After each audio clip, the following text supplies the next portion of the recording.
y'all, it's Jessica from Sloppy Swatches. Today I have 5 of the 20 limited edition Halloween Horror Shop event polishes that are releasing for Halloween 2017. Each of these polishes will be limited. I will try to link all the other bloggers down below so you can get a full idea of all 20 polishes that will be available. These are releasing starting on Friday, September 29th at 2 p.m. Eastern Standard Time on the USA website. I will link that down below. These polishes were sent to me for review and I'll get right into it. So the first polish I have today is Death Becomes Her, and this is described as a dark plum jelly with shifting iridescent flakes, shifting multi-chrome flakes, and shifting iridescent glitter in a fine hollow micro glitter. So this is in a bit of a jelly base. Here's a quick look at that brush shot, and I'll show you how Death Becomes Her swatched on my natural nail.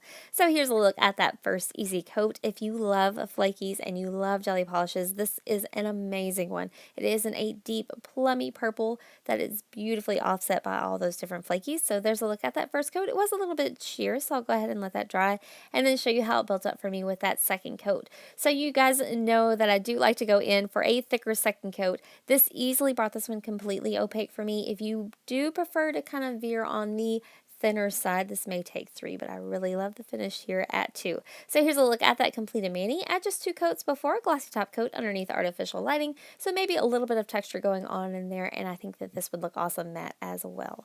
So next up is Killer Clowns from Outer Space, and I'm having a really hard time at not just automatically saying that this is my top pick of the 5 that I'm reviewing today. So this is described as a pumpkin orange intense holographic with ultra hollow glitter.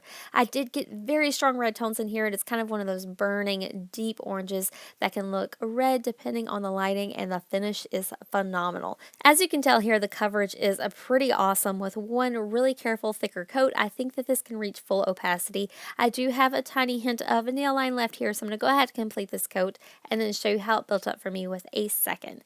So here's a quick look at that second coat. I did go in for just a nice, normal, quick second coat. I had no issues with the application at all, and this does for sure pull this one completely opaque for me. So here's a look at that completed mani at 2 coats before a glossy top coat underneath artificial lighting. This has a super hollow finish, really gorgeous on the nails. So there is my final swatch photo at an angle underneath artificial lighting. So next up is Dreamcatcher, and this is described as a dark teal jelly with iridescent flakes and a strong shimmer. So you can see those iridescent flakies in there are quite large, really prominent, and transfer beautifully to the nails. So here's a quick look at that brush shot, and I'll show you how Dreamcatcher swatched on my natural nails. So here's a look at that first easy coat. This is in a jelly base, so it's going to start out a little bit sheer, but I did get a nice amount of flakies across the nail. I'm going to go ahead and complete this coat, let it dry, and then show you how it built up for me with a second coat. So here's a look at that second coat. I feel like this is one of the very few glam polishes I have in my collection that really is going to benefit from taking the time and going in for a third coat. That jelly finish does make for a beautiful amount of depth, and it is definitely worth taking the time to go in for that third and final coat, and it does pull this one completely opaque and gives it a gorgeous oceanic kind of feel on the nail. So here's a look at that completed mani at 3 coats before a glossy top coat underneath artificial lighting. Those flakes are really going to pop out in the shade, but this is my swatch photo at an angle underneath my artificial lighting.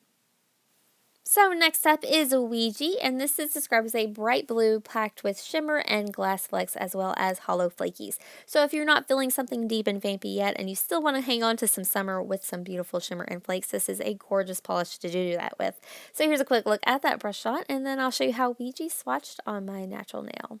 So here's a look at that first easy coat. This one does go on nice and smooth, very evenly, but I did end up going in a little bit thicker here for my first coat than I intended, so it is going to be a little bit sheer. I'm going to go ahead and let that dry and then show you how it built up for me with a second coat. I did go in for just a nice normal second coat here. For some reason, my nail line was peeking through this color fairly well, so at 2 coats, I still did have a little bit of nail line. It was pretty much full coverage, but I did have that little, just demarcation where I could tell where my tip ended, so I did opt to go in for a third coat, and that did for sure pull it completely opaque. It did get a little bit thick on the nail, so I definitely do recommend just going nice and slow and letting them dry very well in between. So this is my final swatch photo at an angle underneath that artificial lighting.